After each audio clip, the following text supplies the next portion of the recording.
You are listening to the Mother of All Talk Shows podcast with George Galloway. And this is London, but broadcasting to you, of course, all over the world. Thanks to the wonders of the internet, in Reading, yesterday, in broad daylight, in the warm sunshine, a Libyan terrorist knifed to death 3 people, one of them a history teacher, James Furlong, and we'll be talking about the history of Britain and Libya, ancient and modern, as the backdrop to the discussion on the terrorist attack which murdered 3 British citizens yesterday in full view of thousands of people and stabbed and critically wounded several others. We'll be talking about the brave police sergeant who brought the knife man down with a rugby tackle. For US listeners and watchers, rugby is the game that you Baudelarized into American football a century or more ago. A rugby tackle from a police sergeant brought the murderous rampage of this Libyan terrorist, aged 25, to the ground. You still want to defund the police? Then you better call me, because I want to take issue with you. If it were not for that brave police sergeant, this murderer might well have gone on to commit mass murder. Now, he's been living in Reading. He is an asylum seeker. As I said in my introduction, he moved to Reading from Manchester. And of course, there is a tortuous, toxic relationship between the building next door to me, the MI5 headquarters, who are flying their white flag resplendently right now. I've just seen it. MI5 cosseted a cell of Islamist fanatic terrorists in Manchester, one of whom came back to haunt us, to murder and rip to pieces so many of our children at the Manchester Arena 3 years ago.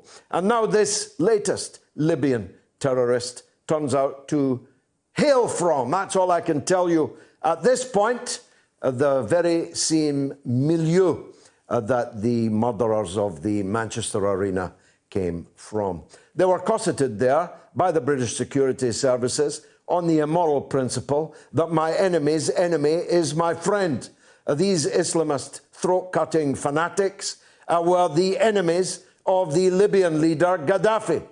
And we, with a brief interregnum in which we tried to get into his tent and tried to make as much money from him as possible, were the enemy of Gaddafi. Ergo, any enemy of Gaddafi was a friend of ours. And we would give them passports. We would give them succor and comfort. We would give them air for their cell to breathe. Unfortunately, right in the heart of the great city of Manchester.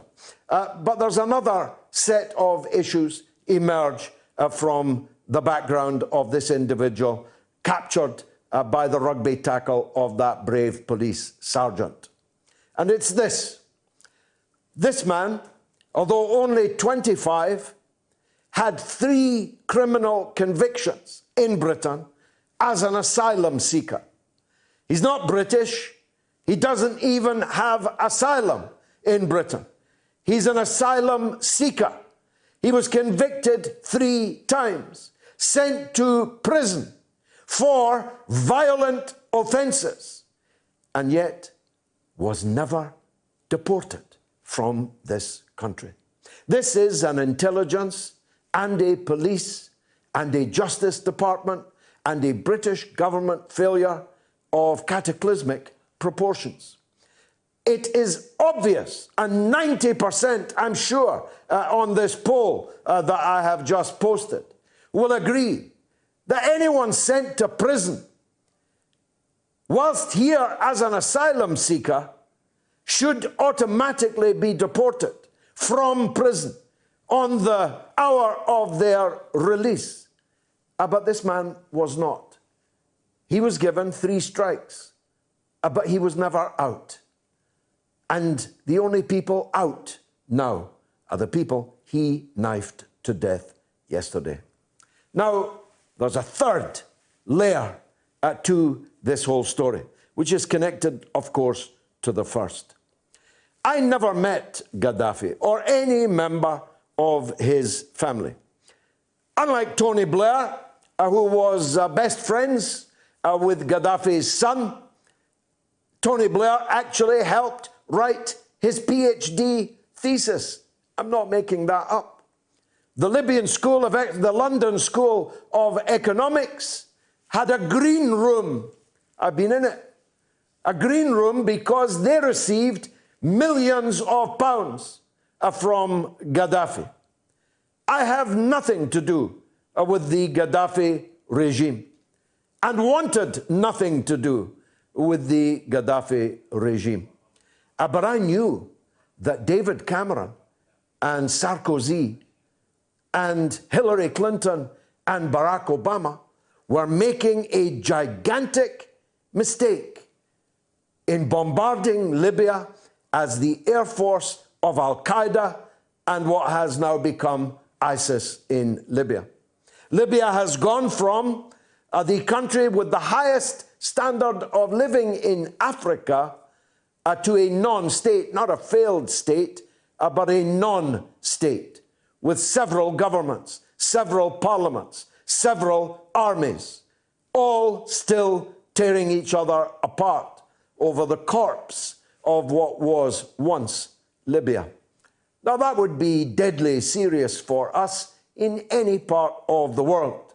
The fact that it's on the Mediterranean, a short sail to the European mainland, made the mistake of Sarkozy, Cameron, and Barack Obama all the more grotesque, because the very people complaining about the flow out of Africa of refugees, asylum seekers, desperate, poor people taking to the rubber rafts, many of them to sink under the waves in the Mediterranean, are the very people who blew the bloody doors off.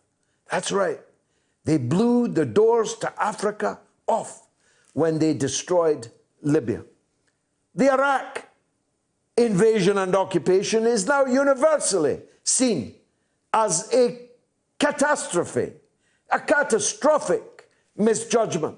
As some of us pointed out, it would be before they did it.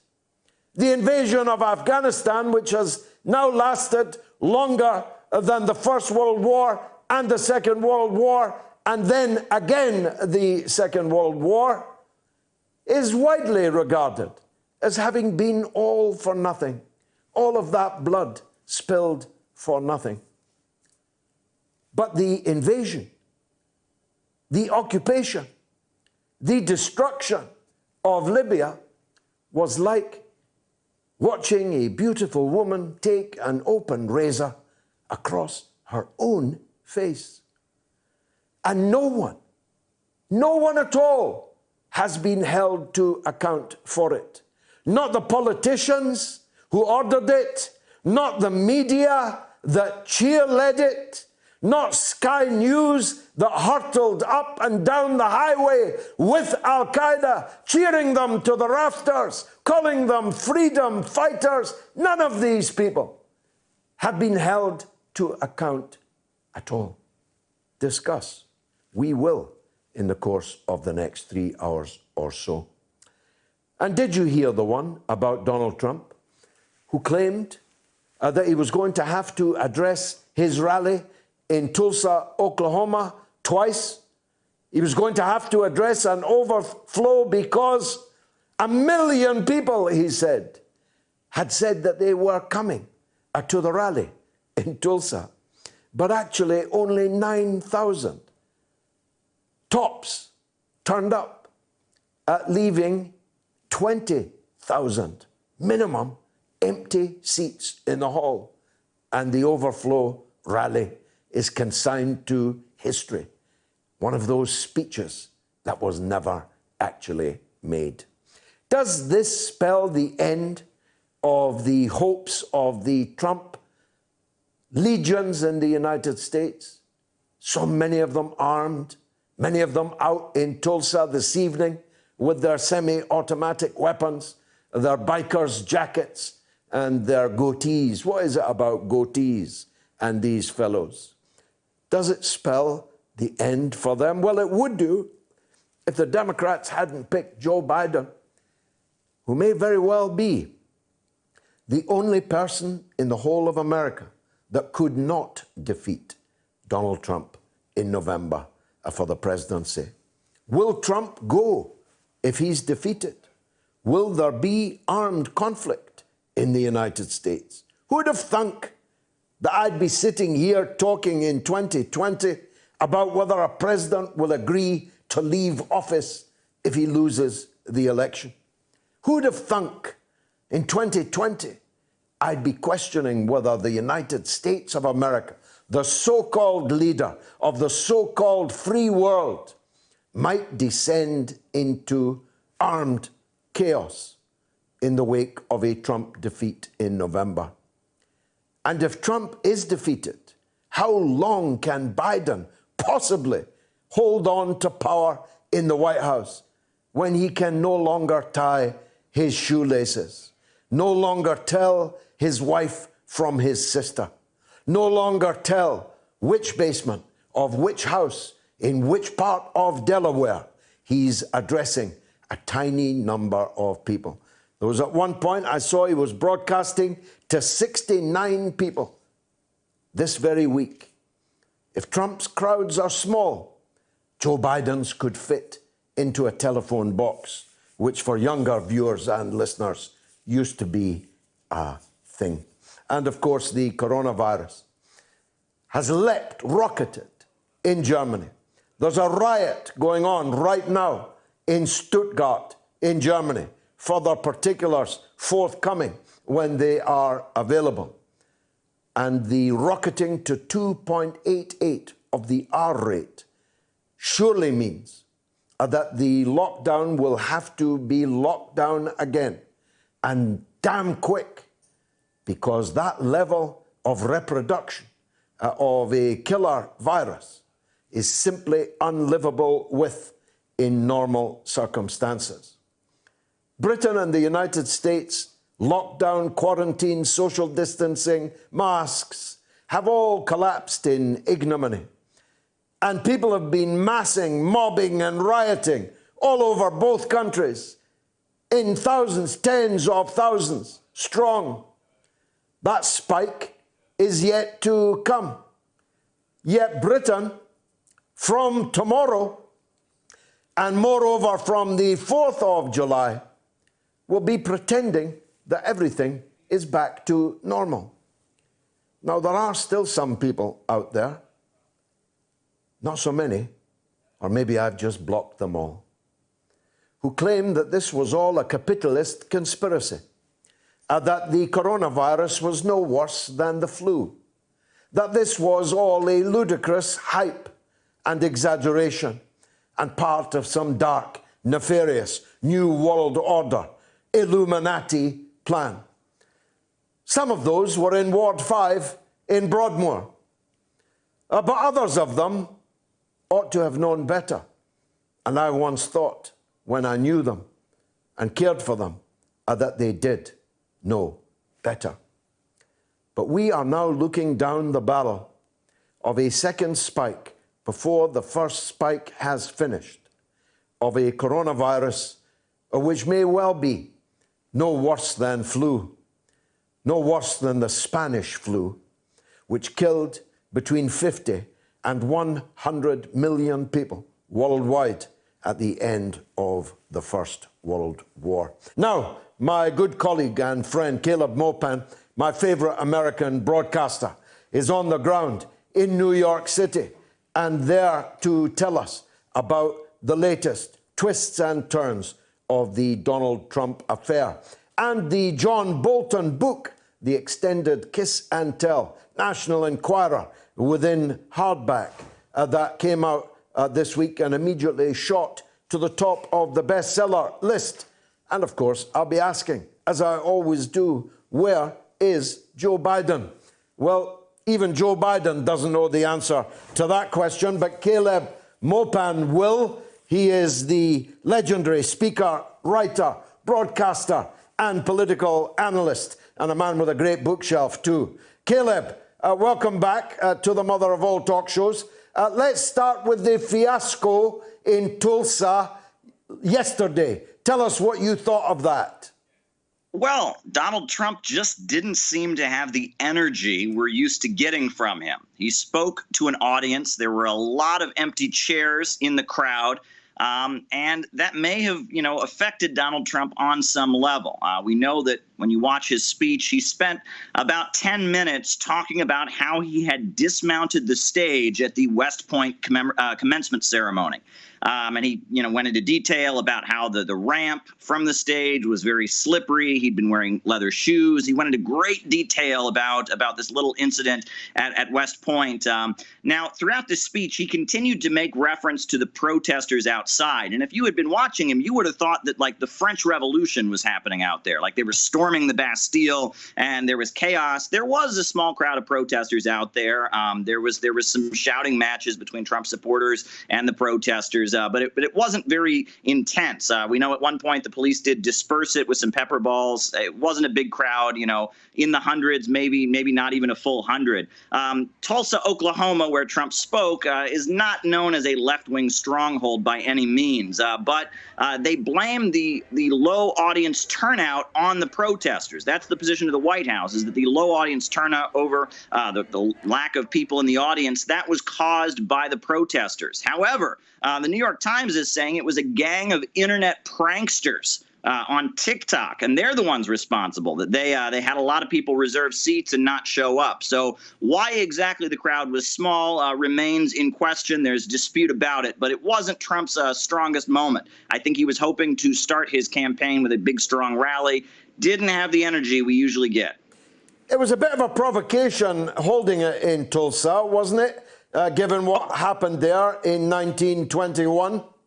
Indeed, right. I mean, Tulsa, Oklahoma was the site of a horrendous massacre. They used to call it Black Wall Street. There were a lot of black-owned businesses there. It was kind of a business district for African-American businessmen, and the African-American community had kind of set up shop in Tulsa. And then there was a horrendous massacre, all kinds of people killed. They blamed Bolshevik agitators for the whole thing in the American media. But regardless, it was a racist massacre. And Trump had originally intended to not have his rally on Saturday, but on Friday, which is June 19th, Juneteenth, which is a holiday that is very important to the African-American community that commemorates the abolition of slavery. So he was forced by public outcry to have the rally one day later. But many saw it as a provocative move, something offensive in the face of all the widespread protests highlighting police brutality and racism in the United States. Quite a wild day. One of Trump's remarks from the rally has sparked quite a bit of controversy because apparently he said on the stage, if you watch it, you can hear it, he said that he had asked for them to slow down COVID-19 testing in the United States because the statistics were hurting the administration's image. Now, the White House has said that was a joke. That was simply an offhanded joke. Trump never tried to slow down COVID-19 testing. But many people have observed how slow testing was in the United States and said, if that was a joke, it's not funny. And why would he say such a thing to his supporters? So people are looking at Trump. And again, not the energy we're used to with the Donald. This wasn't Donald Trump at his full strength. Perhaps he looked out at the crowd and saw those empty seats. And it's not been a great week then, Caleb, because the John Bolton kiss and tell, 500 pages of kiss and tell, that's a lot of kissing, a lot of telling, went to the New York Times bestseller #1 spot even before release. What can you tell us about the importance of that book? Well, the courts have stepped in and said that John Bolton violated procedure, right? I mean, there was potentially information in that book that could have been a breach of national security, and that he didn't follow the proper procedure before publishing that book. And the courts may even be taking away some of the money he makes from the book, the $2 million advance and such. But regardless, it appears that the book is arguing that Donald Trump just isn't enough of a warmonger.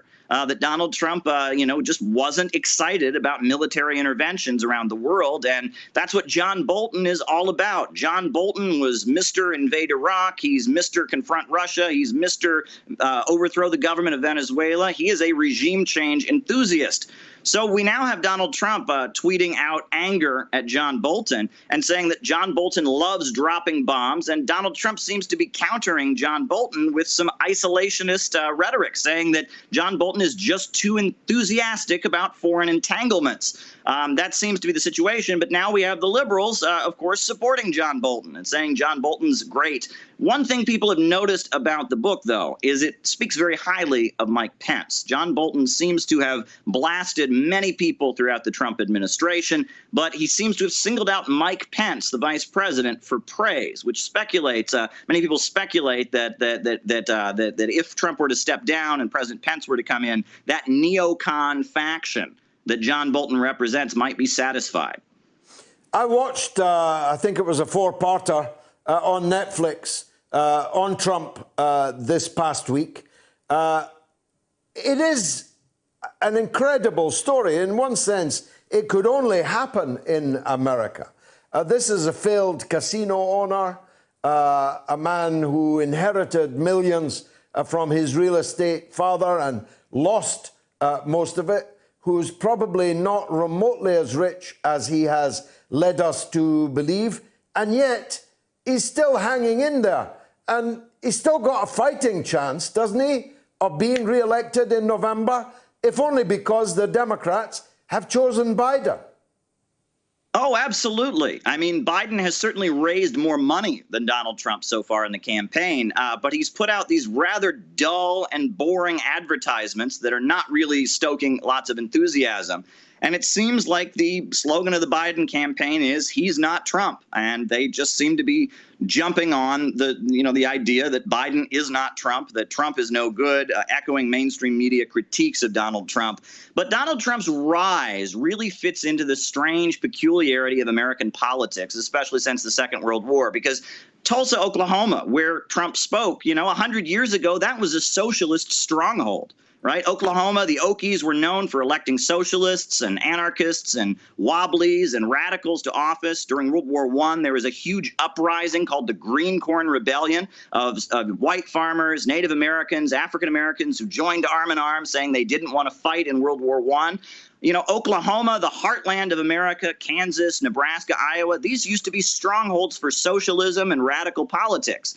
But politics in the USA have gotten so confused and bizarre, it seems like leftism in the United States has become synonymous with anti-populism, whereas the right wing seems to have harnessed the banner of fighting for the people against the elites. So American politics has gotten so bizarre. Donald Trump is just kind of an incarnation of how weird things have gotten in the United States, where populism is a bad word in left-wing circles, and it's the far right wing that believe in unregulated capitalism and lowering the taxes on the rich and gutting the welfare state. They seem to be the ones that harness fighting for the working man. Extraordinary. Now, the coronavirus number in Germany today, this evening, has been reported as having rocketed to an R number of 2.88. That's from 1.75, which was high enough. Keeping it under 1 is obviously vital to killing this coronavirus pandemic. If one person is infecting 2.88 others in Germany, where lockdown was eased, what's likely to happen in America and Britain, where lockdown long ago collapsed? Well, I'm in New York City, and New York City seems to be the only part of the country where cases are not rapidly rising. We got hammered with it at the beginning, as you'll remember. We've been in lockdown for so long, but it seems like we have finally got it under control. But the rest of the country that's been opening up, that's where the rapid rise in cases is taking place. I'm excited because probably tomorrow I'll be able to finally go to the barber shop and get a haircut because I need it very badly. The restaurants might be opening up here very soon, but all over the country, many, many states are seeing a rapid increase in COVID-19. Now, many people are wondering, what will be the result of this rally? Because this rally that Donald Trump had, many people speculated that it was a public health risk. Donald Trump shot back and said no one was saying that about all the protests that are taking place. But regardless, if Trump's supporters end up getting COVID-19 from the rally, that could hurt him if it looks like he's endangering his supporters. But on the other hand, if, the Trump supporters come out of the rally unscathed, if there's not, infections as a result of that rally, that will further the idea that this is all a big conspiracy and a hoax from the Illuminati and the thing up on the thing. Those ideas are pretty widespread among Trump supporters, and that could actually help Donald Trump. And it could be seen as Donald Trump had a bold act by having a rally despite the public health warnings. Caleb Maupin, thanks as always for joining us on the mother of all talk shows. Isn't he articulate, young Caleb? He's my colleague at RT America. Should foreign criminals be deported straight from jail? A, yes, 87%, up 1. B, no, 13%, down 1. You can vote on my Twitter feed at George Galloway. Let's take a couple of calls. Michael is in Minneapolis, the epicenter, George Floydville. Michael, welcome. Thanks, George. Happy Father's Day to you. And you, thank you so much. Awesome. Well, it's been an interesting week in Minneapolis. We had a very tragic, one of the biggest mass shootings in recent years last night in the very busy uptown neighborhood, which is where a lot of people go out to have a good time on the weekends. There were 11 people shot and 1 person killed. Wow. They're still uncovering details of how that happened, but that was a big tragedy. But I actually wanted to call and talk about a couple of shootings that happened earlier in the week and the continued unrest. And it's sort of an interesting development. So there have been multiple shootings this week where crowds have gathered after the shots. And when the police showed up and tried to start working, the crowd didn't allow them to come in. And there were bystanders administering CPR and, providing medical help, but basically telling the police, get out of here. We don't want you here. We're going to take care of this and make sure that you don't, ruin this. And I think that really speaks to the level of, just the total lack of legitimacy the American public feels toward the police right now, that even when there's something as serious as a shooting, in Minneapolis, people are not interested in having the police have anything to do with it. They want to take care of it and try to help people. And that's it's nice. It's like a community feeling, but it's also, sort of a loss of legitimacy of the law. And I was wondering kind of your thoughts on that. Well, I'm not one of these who wants to abolish the police or defund the police, so I guess I wouldn't do well in elections in Minneapolis, where some kind of no-go area, a free zone, has been apparently established. Tell us about that, Michael. Yeah, so I think it's sort of along the lines of the autonomous zone in Seattle, and just the idea that there's an area where people can protest and sort of police themselves. And that's been a frequent theme in protests in recent weeks. In fact, some of the protests I've attended, they'll even, they'll have people that they've set up in advance, sometimes even armed people, who they'll point out to us. They're all wearing the same Black Lives Matter shirt, and they make it clear. They say, hey, look, if anybody gets out of line, we're going to kick you out of here. We're not going to stand for that. We're not going to allow. So I think it's a development of the protest movement.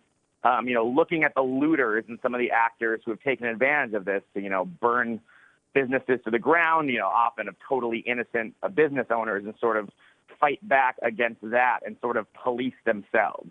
And I think that kind of goes along the lines of what I'm saying. There's been this move to try to handle things on our own terms without getting the police involved. And George, I understand your position.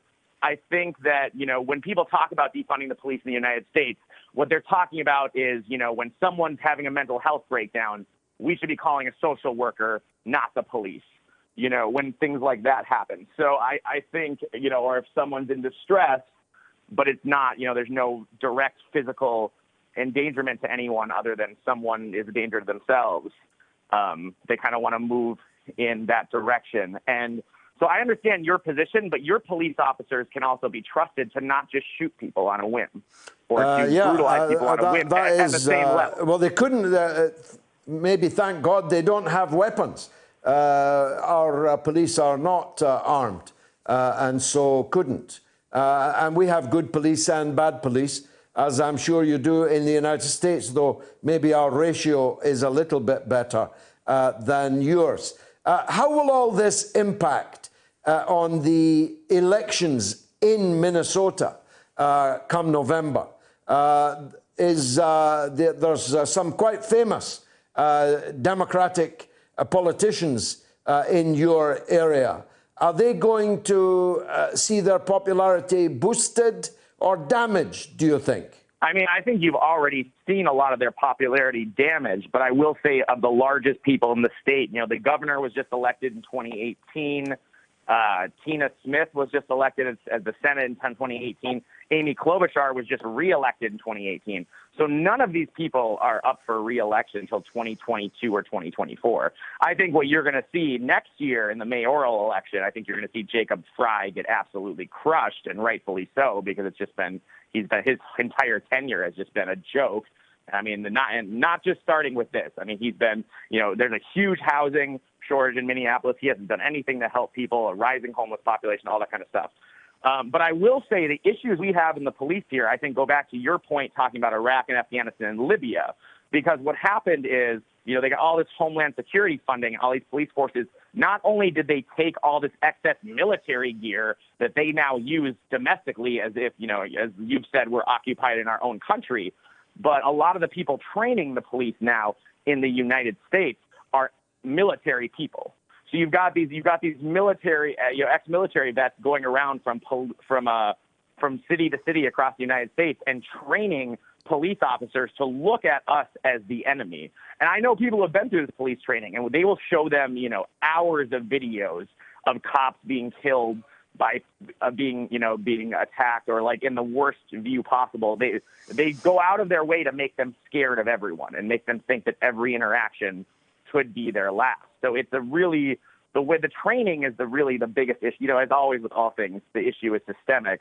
But I really think that the issue we're seeing with the police and the escalation of it and just the killings that have increased over and over in recent years, you can tie a lot of that back to our occupation in the Middle East and the fact that we've fully militarized the police in the United States. Thank you very much, as always, Michael in Minneapolis. Now, hands up if you know anything at all about what happened to the U.S. Liberty, the United States naval vessel Liberty, which was attacked by its ally, Israel, in 1967, with much loss of life and significant loss of blood. This would seem to be a story of some importance. Was it a mistake in the fog of war? Was it a deliberate provocation? Why was it covered up? Why has no justice been achieved for the United States Navy sailors on board the Liberty? Why is this a matter that is never even discussed? Well, we are lucky enough to have with us, I hope in good sound and vision, Ernie Gallo, who is an ex-president of the USS Liberty Veterans Association and who was on the Liberty at the time. Ernie, thank you very much indeed for joining us. Good evening. It's a pleasure to be here.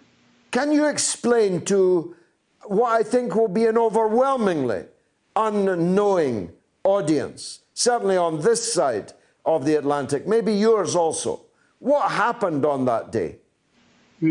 After being surveilled all morning by the Israeli aircraft, at 2 o'clock in the afternoon, they returned and immediately attacked the ship with jets and then finally torpedo boats.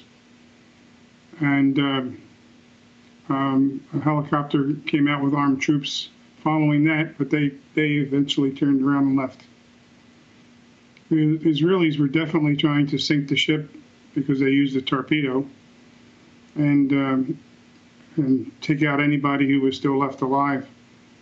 Admittedly, in 1967, Israel was not the super ally of the United States, which it subsequently became.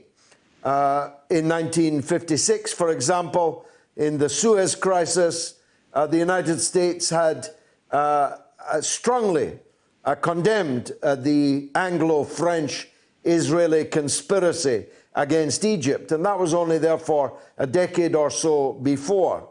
Since then, of course, Israel has become super glued to the United States. But even in 1967, this must have come as something of a shock to you. Oh, absolutely. Yes, you're right.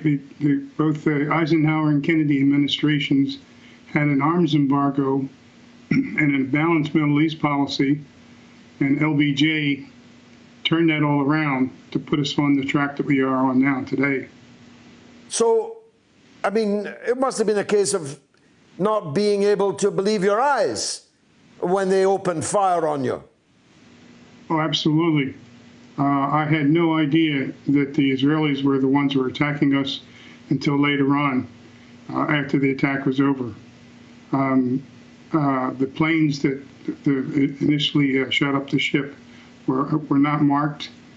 It was only until the torpedo boat showed up that the folks that were topside were able to see the Israeli flags.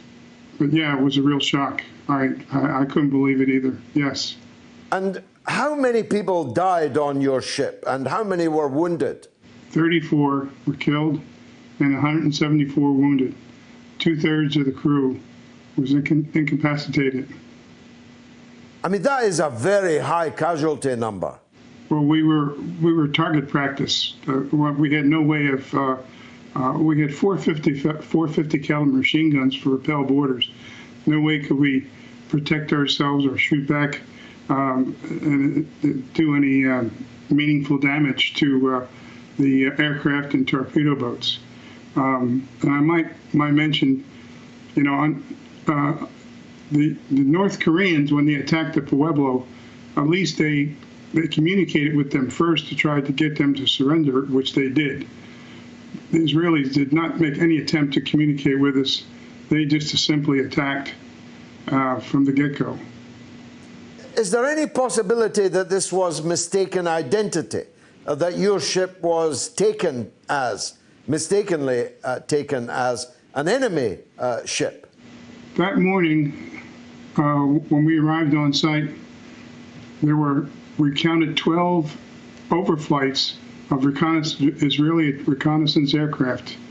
They took pictures of us. They knew who we were. We were flying the American ensign, and our ship looked like the very different kind of military ship. First of all, we were not a man of war, and we had something like 40-some antennas from stem to stern. Very modern-looking vehicle. What I'm trying to say is, they later said that they thought we were the Egyptian ship El Khazar, and that's foolish. Because the Liberty was twice the size, and we were well marked. Across the stern, with very large letters, USS Liberty, and our flag was flying 99% of the time.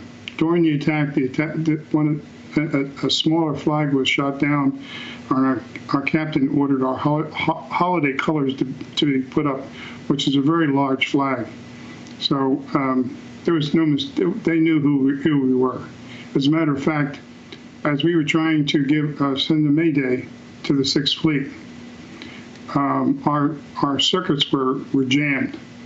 Now, those 6 frequencies, that's very important because they knew the frequencies we were going to use to communicate with the Sixth Fleet, and they were jamming them. But we did manage to finally get through. Why on earth would they have done this? What's your theory on it, Ernie? You've been fighting for a long time on this now. What's your current theory? Well, there's 2 authors who have written books. Phil Nelson wrote Remember the Liberty, and Joan Mellon wrote Blood in the Water. independently, they came to the same conclusion. From their research, LBJ colluded with the Israelis to sink the ship in order to bring the United States into the war. Remember, this was during the Cold War, and the Soviets were about to get into it because Syria and Egypt were the client states. So they were losing very badly, and they let us know that they were about to send paratroopers in at any moment if Israel made any attempt to go towards Damascus or Cairo. So yeah. So a provocation. I mean, this is much worse, bloodier than the Tonkin incident, which took the Vietnam War, American war on Vietnam to a new level, because this one involved the deliberate slaughter of American military personnel. Absolutely. One of the things that happened when we got our May Day off to the Sixth Fleet, the USS Saratoga immediately launched planes to come to our aid and advised the USS America to launch planes also, which they did. And Admiral Geist, who was in charge of the air ops, contacted Washington and told them what was happening. Now, at that time, we didn't know who was attacking us, so it could have been the Soviets. The Secretary of Defense, McNamara, got on the line and told them to return the planes to the decks of the ships. Admiral Geist couldn't believe what he was hearing. He followed those orders, but the more he thought about it, and it's a violation of the Uniform Code of Military Justice, he decided to launch planes again, made sure that the planes were conventionally armed, and they did. And he sent word back to Washington again, telling them what he was doing. And McNamara got on the line again and said, return those planes to the ships. And Geist challenged the order because it was a bad order. But this time Johnson got on the line and said, return those planes to the deck. He says, I don't care if these sailors die. I will not have my ally embarrassed. Now, as I said, we didn't know who was attacking us, but they did. I think that's very damning evidence. Now, the cover-up, how big a cover-up has it been? I mean, I'm guessing the vast majority of my audience this evening has never heard this story before. How big has this cover-up been? Yeah, we were told that we could never talk about the incident to our wives, to our mothers and fathers. We couldn't talk to anyone about what happened. The threat of being arrested, fined, jailed, or worse. They sent officers out to the Mediterranean, to all the communication centers, to make sure that anybody that had heard anything or anything that was written was confiscated, and they made sure that it was destroyed. The most important thing, though, is that the Navy Court of Inquiry that followed was a sham. It was orchestrated from the White House. That the testimony under oath given by the USS Liberty crew was changed or dropped, or anything that made Israel look like the aggressor. In other words, the White House had told the Admiral Kidd, who was the president of the Navy report, that the Israelis, that the attack was going to be accidental. And one of our officers saw Israelis machine gunning our life rafts, the only life rafts that were left, machining them in the water. That's against the Geneva Convention, and it's a war crime. And the Navy Court of Inquiry then becomes the official document. Later on, we filed a war crimes report with the Pentagon, and thinking that it was our chance to have an investigation. The Pentagon came back and said, we don't need to investigate. The Navy Court of Inquiry did that. End of story. So yes, the cover-up, and even continued in 2000 and 2004, where the State Department had a conference, so-called conference, where they were going to discuss the Six-Day War. Only the real mission of that conference was to talk about the attack on the USS Liberty. From the folks that were invited, it was evident that they were trying to polish this thing off to make sure that history would indicate that the attack was accidental. But unfortunately, the month before, the legal counsel for the Navy Court of Inquiry report, Captain Ward Boston, had came out of the closet and gave us a sworn affidavit that Admiral Kidd and him both know that the attack was deliberate and saw the evidence. So yeah, the cover-up has been extensive. Now, were the families of the fallen ever compensated? Is there still any effort being made for justice in this case? No, I don't know of any of my shipmates that have ever received any compensation from Israel. I received a check for a little over $200 at the time, but it hardly covered replacing my uniforms and things that I lost on the attack. And is there an ongoing, what are you demanding now, Ernie, as an association? Well, we want the truth told to the American public. Now, to do that possibly would be a congressional investigation. Now, in our Constitution, there is a clause that the House has to investigate any naval ship that's attacked in peacetime, and this goes back to the piracy days. Anyway, they've done so, except for one, the USS Liberty. Now, our distractors are going to tell you that, oh, there's been 11 or 12 investigations.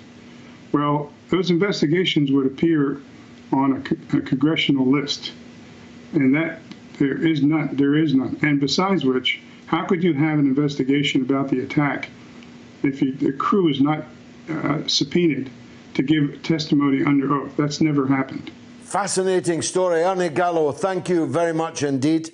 The ex-president of the USS Liberty Veterans Association, and the calls are coming in already on that subject. Let's go to the first of them, Jim in Fort Collins. Go ahead, Jim. Hi, George. Hi there. Go ahead. Mr. Gallo. Yes. About 20 years ago, I read a book by Captain, I guess his name was Jim Ennis. He was the captain of the U.S. Liberty. Yeah. I understand. Were your communications jammed as the attack Ernie's started? Ernie's gone, Jim. So you're just talking with me. Yeah. Oh, I understand.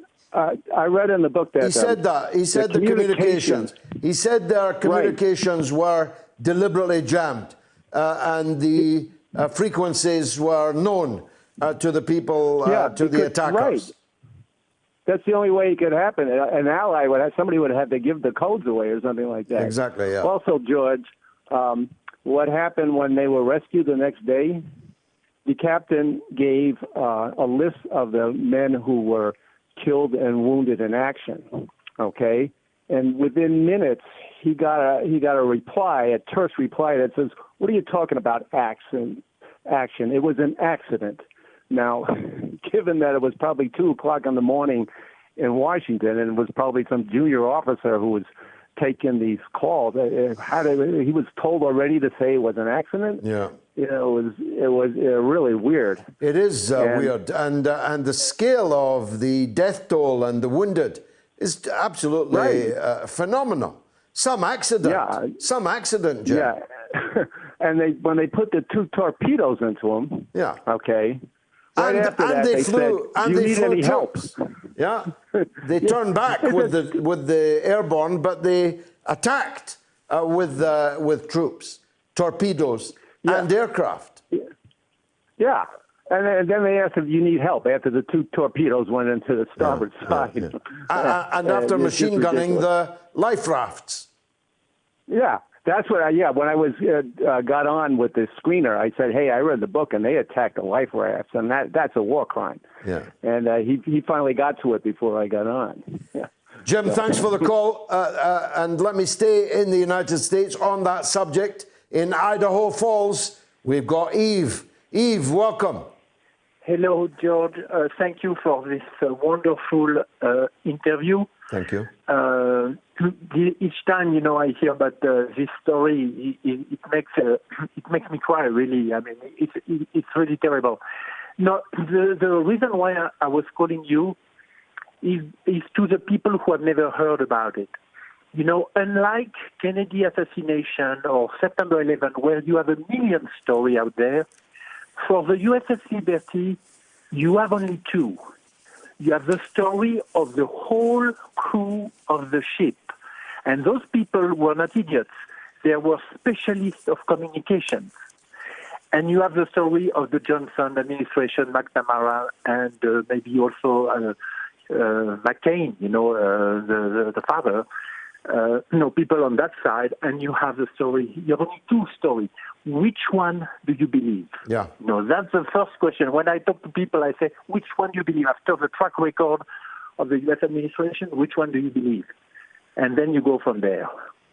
Exactly so. Thank you, Eve, for that. Which one do you believe? Let us know on the phone or on the Twitter at George Galloway. Now, as I said earlier in the show, there's a dramatic development on the coronavirus in Germany, where the R rate, the rate of reproduction, the rate of transmission has risen dramatically over a 4-day period and is now 2.88, meaning that for every person who's got it, they will pass it on to almost 3 other people. You don't have to be Alan Turing to work out the mathematics of that.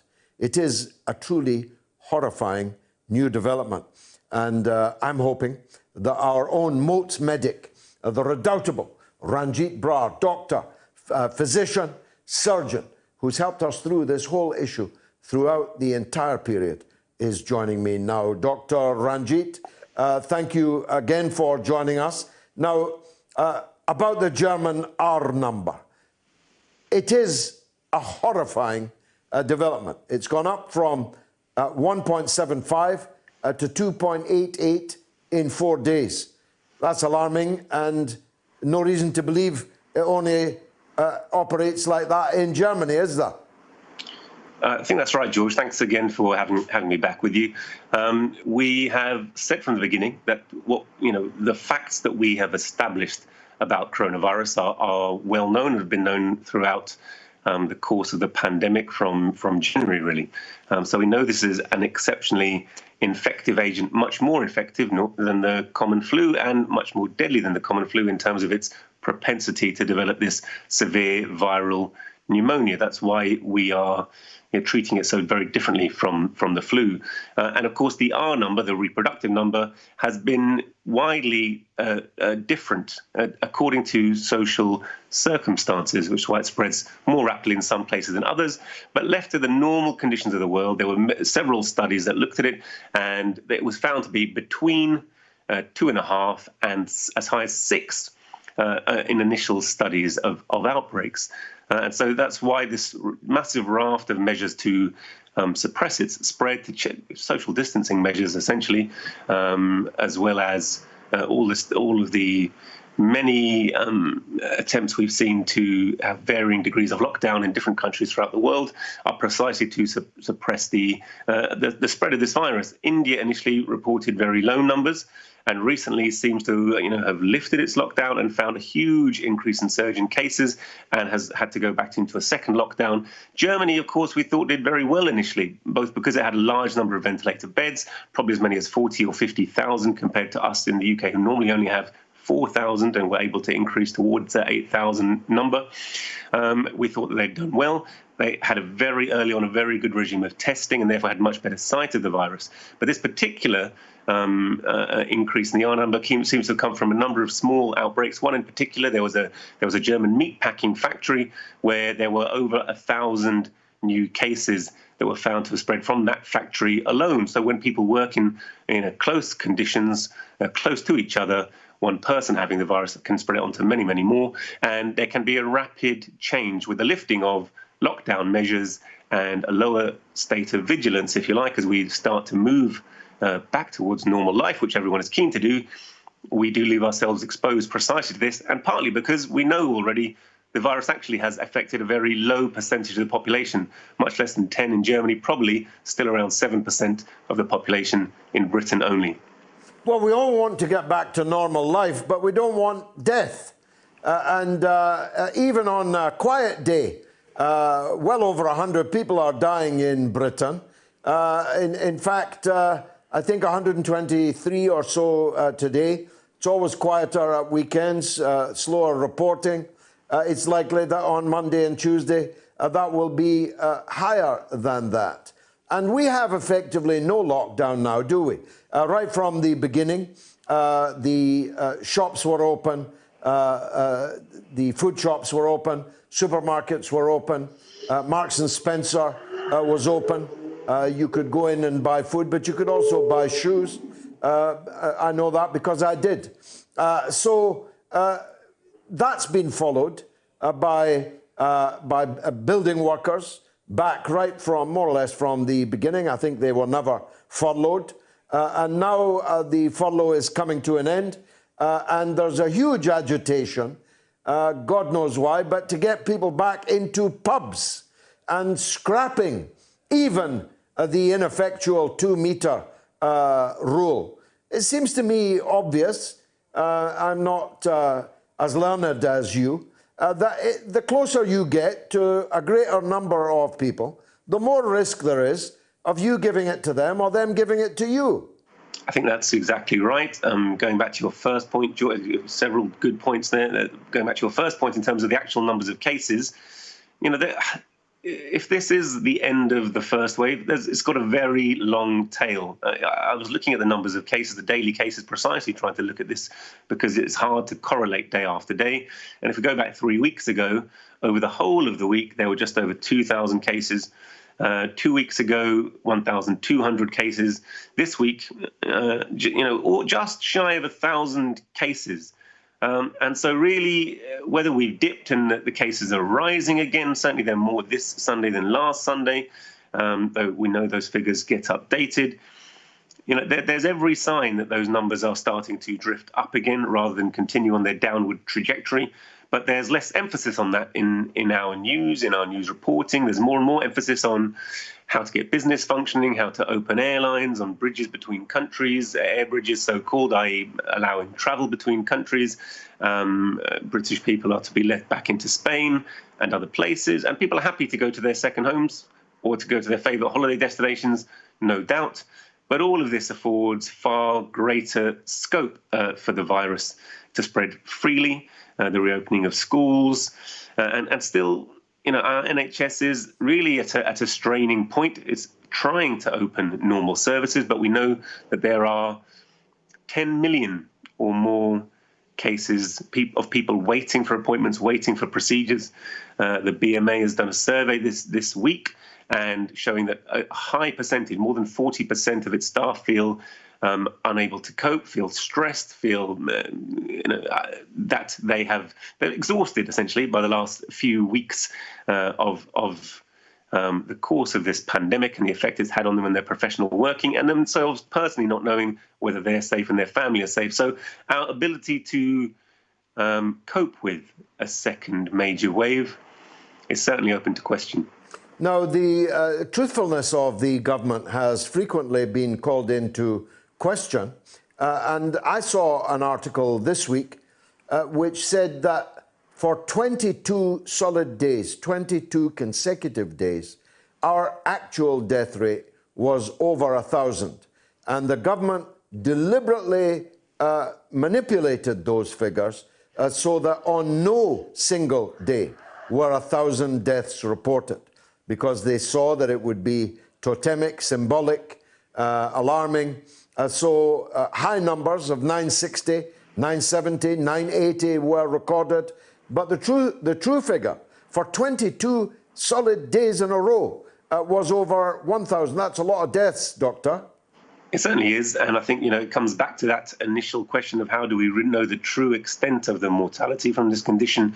And I think excess mortality is a good way of looking at it. Of course, that will reflect slightly the fact that the NHS really was overwhelmed and we shut down normal activity. But it's very likely, looking at those excess mortality figures, that actually more than 65,000 people have so far succumbed to this problem. And as we say, if 7% of the population only have been exposed to it, now it may well be that some of the most vulnerable of our population have sadly been taken and that we don't see such a huge wave, but there's certainly no guarantee of that. As we know, people in their 30s, 40s, 50s and 60s are all susceptible to the ill effects of coronavirus. And it still is very possible, and it still is a great concern that we're going to be seeing a second wave of infection. Dr. Ranjeet Brar, thank you, as always, for helping us on the mother of all talk shows. Who would you erect a statue to now? A, Jeremy Corbyn, 27%. B, Julian Assange, 61%. C, Barack Obama, 12%. Who are that 12%? Or you can suggest your own idea on my Twitter feed. Vote now. George Galloway on Twitter, at George Galloway. 463 votes in so far. You've got about 45 minutes to erect your statue. In response to the poll, Tom says Adolf Hitler, not for the Holocaust, of course, for his works with children. This is a spoof, of course, on the slaver statues that have been in the news. The statue was not because they were a slaver. It was because they gave a lot to charity from the blood money that they made at the slaving. And Lazy Coconut says, I'd rather see a statue of your good self for all of your great efforts throughout the years. Thank you very much, but no thanks. I've always respected the pigeon. It knows where to defecate. Alex says, Sir Winston Churchill, every street should have one. And Adam says, nobody political. This poll is like, would you like to be left hooked, right hooked, or uppercutted? How about David Beckham? I think James Corden knows a good statue maker. And Tom says, Mother Teresa or Che Guevara. Wesley says, Assange, Corbyn and Obama are both UN stooges. That's a new allegation. And Daz says, great show again, George. It's no coincidence that many of these terrorist individuals have spent time in our prison system. Lots of impressionable people to be radicalized. What happened to Colombo this week? Well, as I say, you can't actually, it's boiling in here. You cannot present a show in a fawn-coloured raincoat. But just one more thing. On Facebook, Gunther says, how is Trump racist? Oh, dear. Please give specific incidents. How long have you got, Gunther? And Aaron says, in America, white man can safely put his hand in the glove compartment to get his details. A black man has the fear of getting shot, always. The black man is twice as likely to be shot than the white. That's the reality. Indeed, that's the case. Understated, in fact. It's 4 times as likely. Gilbert is in Los Angeles. Let's hear from him. Go ahead, Gilbert. Hello, how you doing, George? Good, nice to hear from you. Excellent. 99% of the time I agree with you. Today, though, there was a point that kind of irked me enough to have me call, and it was your comparison of leadership, global leadership, being basically klutzy. I believe the term you used were more of Austin Powers than James Bond. Yeah. So, and I think that oversimplifies geopolitics too much, because at the end of the day, whatever government or organization which is being targeted by a nation state, there's too many factors to just simplify it. For example, Britain and America and Israel are targeting Venezuela right now. The thing is, the Venezuelan people are very organized and they're very committed to their revolution. Now, you have an example where you have a supposed leftist government in Bolivia, which was easily toppled. And once again, to compare the CIA or, MI6 to Austin Powers, when in reality, if we look at the history of, whether their relations to narco traffickers or coup d'etats from, Arbens in Guatemala, assassinations of Trujillo, coups in Brazil, what they did to the Sandinistas, the Iran-Contra, drug trafficking. I think it does a disservice to your audience to do that. That's basically my point. I think for the most part we agree, but I think, Austin Powers, Gilbert, all you've established is the venality of the deep state in your country and mine, and I'm hardly a person who's going to dispute that. The question is the efficacy, and their efficacy is much closer to Austin Powers than to James Bond. There are a lot of people out there that think themselves on the left who imagine that in the building next door to me and in the building across the river from me are finely tuned Rolls-Royce James Bond machines. But they're not. And most of the time, they are stumbling from one cock-up, one blunder, one catastrophe to the next one. That's all I'm trying to say. And I agree for the most part. I think the one other point that must be made in that argument you just made, though, is that a lot of times the blunders are the ones that we find out about. All their successes we find out, 20, 30 years later when, documents are declassified. Because there's way more successes, George. Most of it is Gilbert, most of it's in plain sight now. What but Mr. Bean? Can you describe the Bay of Piglets the other week in Venezuela when a group of mercenaries, some of them serving U.S. military personnel, arrive on the beach in Venezuela and are captured by fisherwomen? But once again, though, hold on, though, George. That is, once again, thanks to the legacy of the great leader, Hugo Chavez, who reorganized the civic-military relation in that country, where you're right, it was a Bay of Piglets where you got, Jordan Goudreau, this mercenary, basically, offering his services for $200 million to Guaido with a, $50 million advance. It's ludicrous. But then we have a case in Bolivia where those U.S.-trained military leaders in the country basically staged a coup and were able to successfully take out Evo Morales. Gilbert, but for every successful operation like Bolivia, there's a Libya, there's an Iraq, there's an Afghanistan. Iraq was a success, George. Libya was a success. Where is all that gold? Where is Gaddafi's gold? Well, a lot of thieves got rich. Let's be honest. Where is Saddam Hussein's gold? Well, a lot of thieves got rich, but that doesn't make it a success. Nobody in the whole world now can look at the disaster in Iraq and say that it wasn't that it was James Bond that done it. Just because some thieves got rich, it doesn't make it a success. It's a catastrophic failure, as is Libya.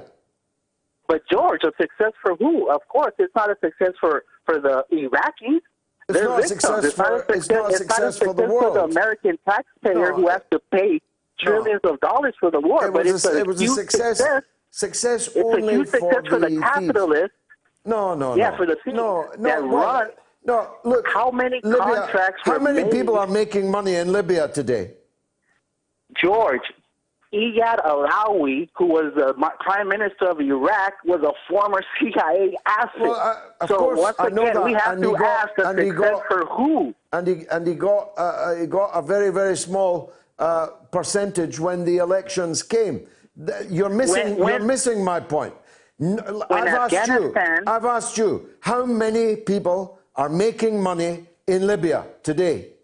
the weapons manufacturers, how much black money, which is a black budget, is being right now generated through all. First off, we have a lot. And first off, the U.S. thought they were going to be able to control Haftar, and Haftar is now basically going to take over. Well, but the Libyan, you're right. The Libyan economy has gone through the floor.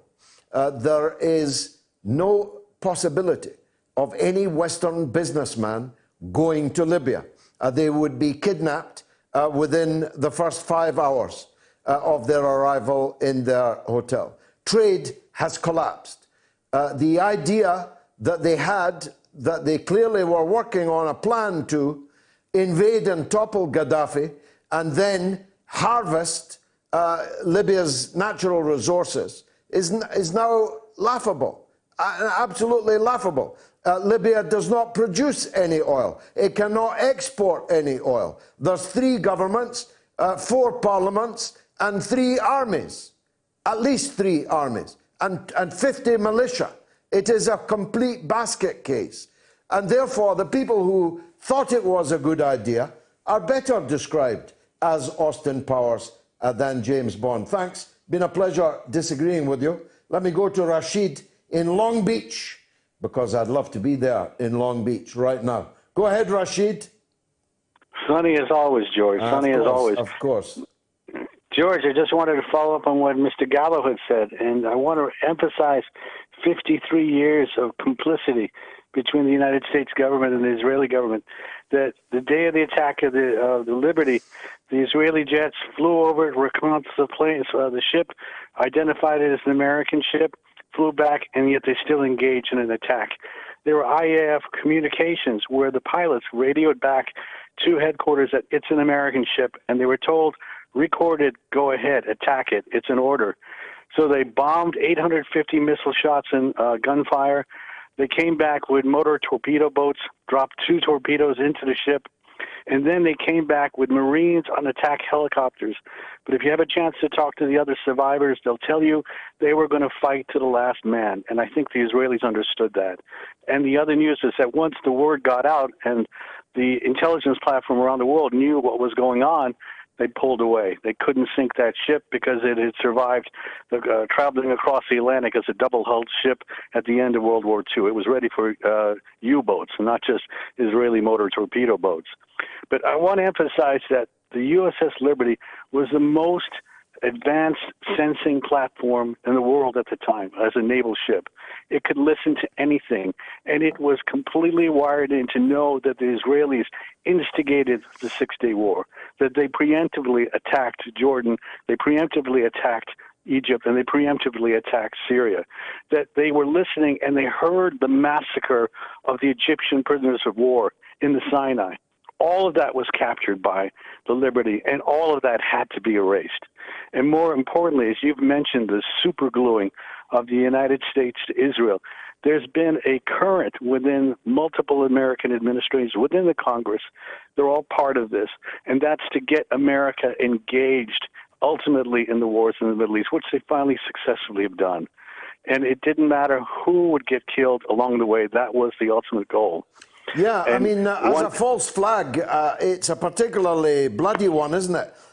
It's one thing constructing a fake narrative like the Tonkin affair, but to actually facilitate the slaughter of a significant number of your own service personnel and then cover it up.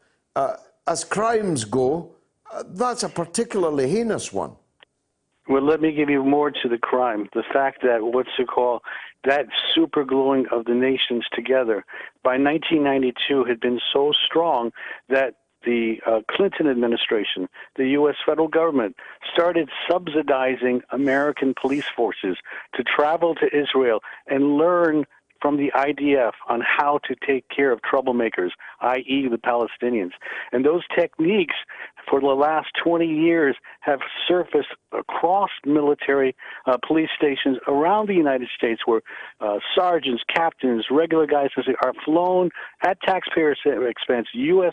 federal taxpayer expense, state taxpayer expense, local city taxpayer expense to Israel for training, where they learn how to put their knees on the necks of troublemakers such as Mr. Floyd. So what we're seeing in America is the Israelification of our police departments. And that's 53 years of complicity known by multiple presidents, known by congressmen, known by the judiciary, and completely accepted even by our major media. Very powerful, Rashid. Thank you very much for that excellent call. Joshua in London on, I think, the same subject. Go ahead, Joshua. Yeah, George. Okay, this is probably the frankest call you're ever going to get from me, and it's intended to sort of, if you like, call a spade a spade. But it is not intended in any way to be defamatory. But do you think maybe instead of Jewish survivors from the Holocaust being given a homeland in Israel, do you think that Germany, Nazi Germany being the perpetrator of the Holocaust, do you think since it gave up relinquished territory, or was forced to relinquish territory to the Soviet Union and Poland, both countries of which it partially exterminated their populations, do you think it should have also been expected to give a bit of its land for a Jewish sanctuary, or do you think that would have been wrong? Well, I think that the survivors of the Holocaust, the last place in the whole world they would have entrusted their family and their security to would be in Germany. I do think it is extraordinary that Germany has gotten away, as indeed has Japan, with the wartime atrocities, and have become lionized and patronized in all kinds of ways, both Germany and Japan, whilst Russia, which bore the brunt of the Nazi onslaught and was the most decisive factor in its defeat, is now our enemy. I think that is one of the great perversities of history. Of recent history, in the history of people that are still alive and listening, watching this show tonight.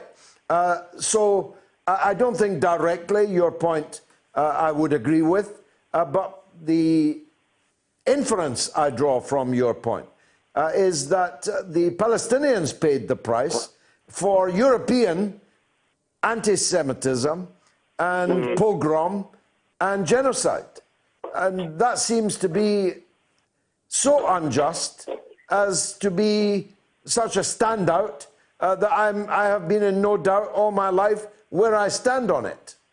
Yeah, well, and my sort of, the inference, I'm sure the additional inference you can gather from that is, well, I know this sounds maybe a little bit, a little bit hateful, but let's be honest, George, you'd rather, man to man, you'd rather the German lands be given up for the Jews, for Jewish people or Jewish refugees than the poor Palestinians. Well, let's be honest now. Yeah, well, actually, most of the Jewish survivors of the Holocaust wanted to go to the United States and or Britain and or France.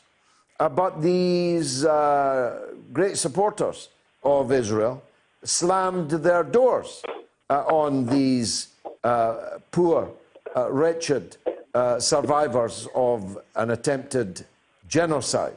And that is an extraordinary truth, that most of them, as far as we can tell, and there's a lot of studies on this, did not want to go to Palestine.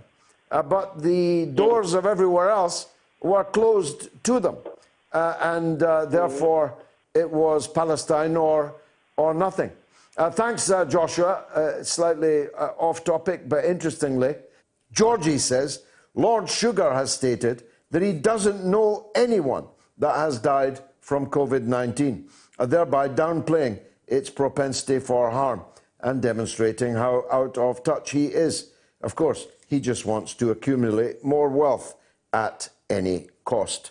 Now, Chris Plumley, a man I have interviewed before, know well, has written a good deal on the USS Liberty. Let's hear his perspective on it. Chris, welcome. Hello, George. Good evening to you. Good evening. Now, what do you think of what we've heard so far on the show tonight about the USS Liberty? Any holes in the arguments? Well, to be honest, George, I hadn't been listening, mate. I'm awfully sorry to have to say that, but I've just been wall-to-wall calls, and I've literally just got through your producer to say, come on. Well, I'm sorry, mate. No, it's all right. Let me recap. The former president of the USS Liberty Veterans Association talked us through in a very dignified and powerful way the events of that day. And he is in no doubt at all that the attack on the USS Liberty was a joint Israeli Johnson White House operation, that there was a deliberate attack on the ship, no question of mistaken identity, and a clear war aim, the aim being to directly draw the United States into the 1967 Arab-Israeli War. Over to you. Exactly. That's quite right. That's a good summary. You can see how it all worked. I mean, there was such a blatant, deliberate attempt to sink that ship, and it was only the amazing tenacity of the sailors that managed to keep it afloat, because if it had sunk, that would have been it. So it was just their efforts that kept it afloat that prevented World War III. You know, I mean, it's an extraordinary situation that the President of the United States recalled the F-16s, which were going to rescue the ship. They were going to protect the ship. And they were recalled they'd taken off, it's been scrambled, and they were about to defend the ship, and they were recalled to the aircraft carrier, told not to go there, which was, you can imagine the disappointment to the crew when they heard that, and they were fighting for their lives. There was a deliberate attempt to sink it, and the hush that was put over the whole thing afterwards, you know, and the threats that were given to anyone that spoke, made it even more profound that that's what happened. And there was a deliberate, that Cold War warrior mentality that existed in the Pentagon at that period was just off the scale, really off the scale. And they were the main instigators, I think, of that whole thing. I think they had to silence that ship because it was watching, the Israelis had promised not to occupy the Golan. I think that was one of the stipulations for the assistance that the Americans gave them, was that they weren't to occupy the Golan. They started to occupy the Golan, watched by the ship. And I think as soon as they realized there was a spy ship watching them, they went for it. And then they involved the rest of the CIA, the Cold War warriors in the Pentagon, and said, right, this is the opportunity, let's go for it. And we can sink it, and then we can blame the Russians, because there was a Russian fleet in the Mediterranean at the same time as well. So I think there was a big game plan going on here, and had the boat sunk, I think that would have been it. I think a very different picture would have arisen. Why do you think so few people know of this episode? You know, we're talking about the 1960s, not the 1860s. We're talking about an attack on a warship of the United States of America. Why is this not a much bigger story than it is? It's the control of the media again. I mean, it sounds ridiculous, but I think it goes right all the way back to that sort of period when they realized they've got to start clamping down on the media and controlling the media. And the confirmation came because of the balls up in Vietnam, and they put that down to the loss of Vietnam, was the press. And that's when the press was completely castrated in every way. And we're experiencing the result now, I think.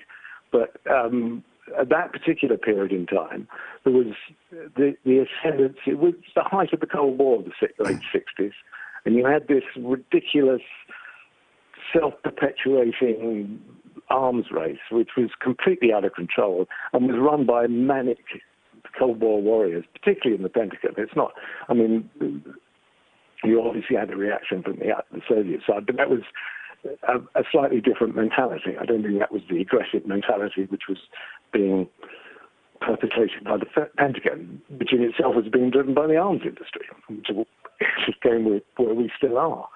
and why Kennedy was killed. And I think it's just a perpetuation of that. I was having a conversation earlier on with someone. I was thinking about almost organised crime moved into the arms industry at the end of the Second World War and said, we've got to perpetuate this gravy train. How can we do it? And it sounds a bit of a grand plan, but it's an interesting theory when you look at the characters who are involved. Yes, indeed. Author and journalist Chris Plumley, thank you for joining us on the subject of the USS Liberty. You can still vote on my poll. 798 of you have. And Jeremy Corbyn's on 29, Julian Assange on 59, and Barack Obama on 12. Merrick says, can we expect any leadership from our head of state during the riots and violence? Well, she's 93 years old. The Queen was wheeled out to read some sentimental "we'll meet again" guff about the COVID situation, but it's radio silence on the social unrest. Isn't it time for us to elect our own head of state from whom we can expect some inspiration? And Shukla says, statues of those I admire already up for Mahatma Gandhi in London. By the way, they're trying to pull down the Mahatma Gandhi statue in Leicester. Brian Clough in Nottingham, and John Lennon in Liverpool. We now need John Kennedy. And on Facebook, Paul says, I'm watching from Madeira. Good evening. No deaths here as we lock down early. And Pete says, so what is the consensus on corona? Is it a hoax or just a stronger strain of flu? Neither, my dear friend. You've obviously not been listening. Let's hear from Brent in Southampton. Go ahead, Brent. Yeah, hello, George. It's nice to be on the show again. I just want to talk about I suppose it's the issue of the stabbings, I think, in Reading. It really relates to something I've been quite interested in over the years. It's how the British state, for quite a long time, has always, quite often, been in alliance with Islamic extremism. Sure. It goes back since to at least probably the 50s. 1970s. Well, the 50s. And also in the possibly 50s, even after Brent. the First World War. No, in the 1950s, we were openly allied with the Muslim Brotherhood in Egypt against President Nasser. And there's a lot of chapter and verse on that. Go ahead, Brent.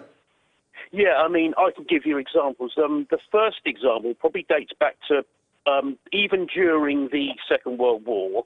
You could argue they supported the Arab revolt against the Ottoman Empire. Now, that in the First World War, yeah. A bad thing.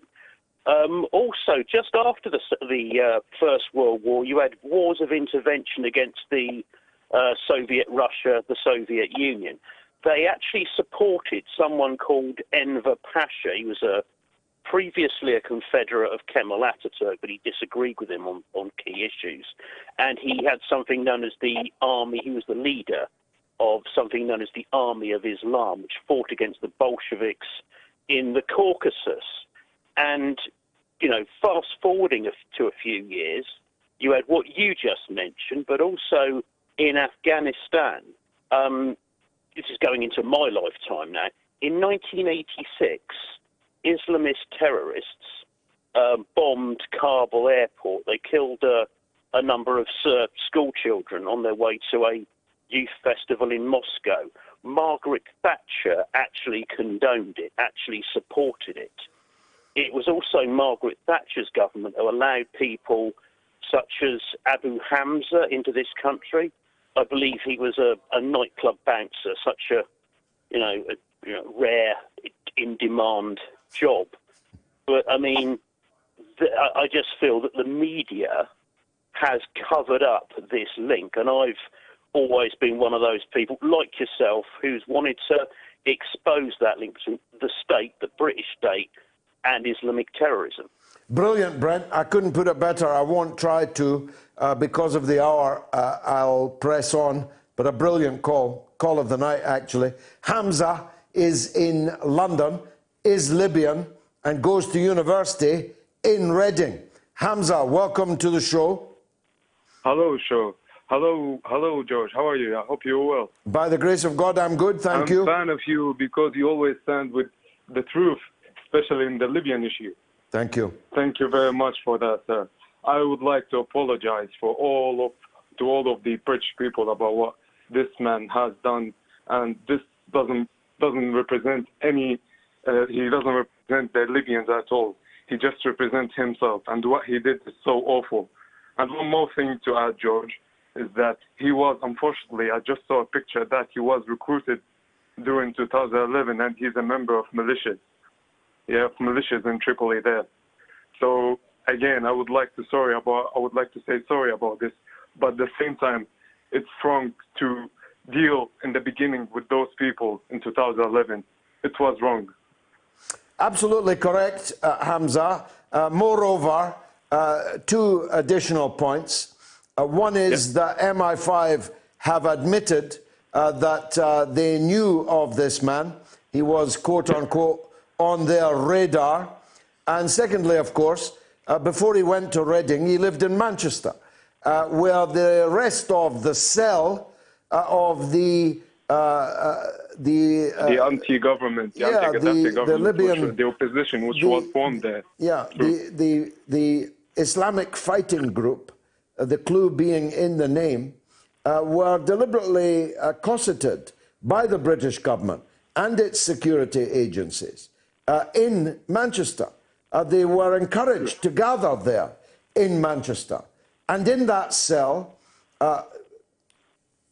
metamorphosed the mass murderers of the children in the Manchester arena.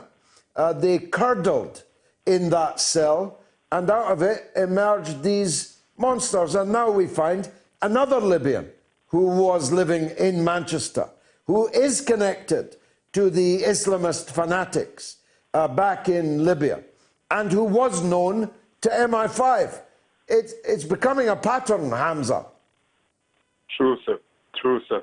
True, sir. And I would like to apologize for what those two people did, because they're just representative of themselves. They don't represent the Libyans at all, sir.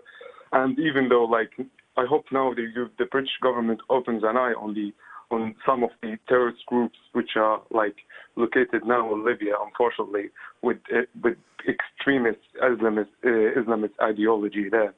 And I hope I hope they, in their foreign policy, they deal with the right people and just try to not to worsen the issue in the future. Well, that's the best call of the night now, Hamza. Thank you very much for making it. Ian is in Hounslow. Go ahead, Ian. Good evening, George. Good evening, sir. I wanted to talk about the problem of foreign criminals and us not being able to remove them from our shores. It's absurd, isn't it? It's absurd, but there is a reason for it, and I picked it up by watching the Parliament channel with the special committee about prison overcrowding. Now, these people fight tooth and nail not to be deported using the Human Rights Act. Their countries of origin fight tooth and nail not to have them back, because who wants a criminal back in their own country and have to pay for it? This is the problem, and our prison population, which is fit to bursting, 20% is approaching 20% of foreign nationals, and we're stuck between a rock and a hard place. Well, I would take the hardest possible line. I would say you are a Libyan asylum seeker. You have, and this is before this weekend, you have committed and been convicted of 3 criminal offences. One of them, you were sent to prison for a violent criminal offence. Quite a serious assault, actually, whilst working as a security guard, believe it or not. And I would say you are going back to Libya, because that's where you come from. We don't care if you now claim that you converted to Christianity and will be in danger there. We don't care if you have a dog here and it would be cruel to separate you from that dog. We don't care if you now declare that you have a certain personal habits that would make you endangered there. We don't care about any of that. You had 3 strikes. You're out. And we are going to put you on an aeroplane, private aeroplane if necessary, and we're going to leave you at Tripoli airport. And that's what we should be doing with all of these foreign criminals. We have enough British criminals. Why should we put up with foreign criminals on top of that? The problem is, George, all these liberals, all these people with virtue signals saying, we can't be nasty to these people. We have to think of what they're going to face when they go back. But they're not the victims of crime. Exactly. They can hide from it. Exactly. Well, I mean, there is an alternative. I don't favour it. But if you can't go back to Libya, you'll have to be hanged for multiple murder. Well, George, I don't see an end to it, but you've highlighted a very, very serious problem. That's all I've got to say. Thank you, Ian. Always a pleasure. Shred is in Illinois. Go ahead, Shred. Hey, George. Thanks for having me on your show today. Welcome. You know, the thing I want to talk about here is this. You know, we talk about all these groups that are controlled by so-and-so, and we talk about all these politicians controlled by so-and-so in the media and Hollywood here in the United States. But who's the power players at the top? Who are the elite families at the top? Because we know that families like the Rothschilds have owned, like Reuters and the AP since the 1800s, and they've controlled all the knowledge, all the information. But Rothschild doesn't own AP. So let's talk about the people. Well, let's talk about it. Rothschild does not own AP. Reuters. Reuters. They don't own Reuters. Reuters. They don't own Reuters. Who does? I'm telling you, it isn't the Rothschilds. Well, if it's not them, you obviously know who it is. Who is it? Well, it was begun by the newspapers themselves. And then it was floated They're all as... controlled by somebody. Hold on. We know about Hey, wait a minute. No. You wait a minute. You wait a minute. Reuters was established by the international mass media companies, television companies, newspapers. It was controlled and owned by them until comparatively recently. And then it was privatized. It was sold on the stock market. Rothschild does not own Reuters. This is a calumny. And I suspect that it's an anti-Semitic calumny, not least because you're about to speak about George Soros next. And we don't allow anti-Semites on this show, on this network. So be gone. Be gone. Now, I don't have any more comments. Chris, do get me some. Let's talk to the legend, Norma in Bristol. Go ahead, Norma. Hello, George. I needed to speak to you because actually I wanted to say something nice because it's Father's Day, but I can't. Yes. No, I can't. The thing is, what I just wanted to say was I watched this television program the other night, and it was David Olusungo's The Secret Windrush Files. Oh, yes. And it went back 70 years, and I found it very embarrassing because all our governments were just shown to be so overt or covertly racist right up to the present day. And, you know, I was a bit ashamed. Ashamed. No, you're right to feel that way. I feel that way too. But Norma, it doesn't even make sense. It's a little known fact that a British minister by the name of Enoch Powell, Enoch Powell actually toured the Caribbean, appealing to workers in the Caribbean to come to England to work in our NHS, to work on our buses, to fill a gap in the labour market. Now, not only was it a British politician that did that, it was Enoch Powell who did it, and not even 10 years before, he then made his infamous statement about black people in Britain. But it was, you know, it went right back to all the, whether they were Labour or Tory, and they did show us, actually, him doing that, Enoch Powell. But anyway, George, the other thing was, I just wanted to say, I used to go to Saturday morning pictures when I was a teenager. So did I. We come along on a Saturday morning. There was a man everybody with a smile. Exactly. There was a man playing an organ at the front of the cinema. Oh, well, we didn't. We just have a record on ours. No, we had an organist in the Gaumont, in Dundee, or Gaumont as we called it. Oh, we had the organ. But I, just like you, I don't always want to agree with you, but we saw cowboy and Indian films. We saw one film, then another little cartoon, then a main one. And I always wanted the Red Indians to win, but the Cowboys always did. Yes, it wasn't until Soldier Blue in the 1970s and the Dustin Hoffman movie Little Big Man that we saw depicted on the silver screen who the real goodies and who the real baddies were.